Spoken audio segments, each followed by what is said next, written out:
కాకతీయుల నుంచే అమ్మవార్లకు ఇక్కడ బెల్లం సమర్పించడం జరుగుతుంది. సమ్మక్క సారలమ్మ జాతరలో భక్తులు బంగారంగా పిలిచే బెల్లమే అమ్మవార్లకు నైవేద్యం అవుతుంది.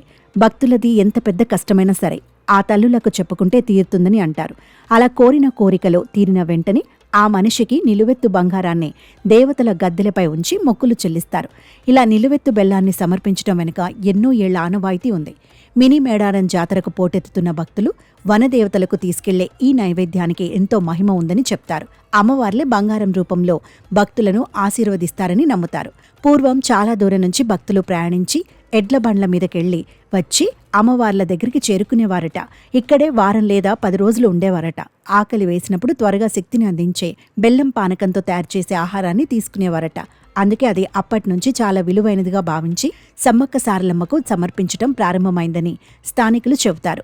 ఏ జాతరలో అయినా భక్తులందరూ దేవుళ్లకు రకరకాల నైవేద్యాలు సమర్పించి మొక్కులు తీర్చుకుంటూ ఉంటారు. అయితే ఉమ్మడి వరంగల్ జిల్లాలోని అటవీ ప్రాంతంలో ఆదివాసీల ఆచారాలు మాత్రం కొంత భిన్నంగా ఉంటాయి. ఆదివాసులకు బెల్లం, ఉప్పు అంటే చాలా ఇష్టమట. అందుకే వీటిని ఇతర ప్రాంతాల నుంచి దిగుమతి చేసుకునేవారు. అమ్మవారికి బెల్లం నైవేద్యంగా సమర్పించేవారు. అంతేకాదు బెల్లానికి చాలా ఎక్కువగా విలువనిస్తారు. ఇది ఖరీదైందిగా కూడా భావించేవారు. అందుకే వీటిని అమ్మవార్లకు సమర్పిస్తూ వస్తున్నారు.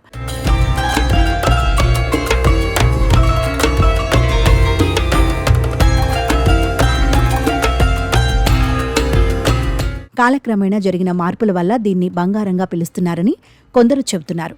మరో కథనం ప్రకారం అమ్మవార్ల గద్దెల దగ్గర ఉన్న బెల్లాన్ని చిటికెడు తీసుకెళ్లినా చాలు ఆ బెల్లమే తల్లుల దీవెనగా భావిస్తారు. అందుకే అమ్మవార్లకు కిలోల కొద్దీ బంగారాన్ని సమర్పించి మొక్కులు తీర్చుకునే భక్తులు గద్దెల నుంచి చిటికెడు బెల్లానైనా ఇంటికి తీసుకెళ్లేందుకు ఆరాటపడుతుంటారు. ఇలా చేయటం వల్ల తమకంతా మంచి జరుగుతుందని చాలా మంది నమ్మకం.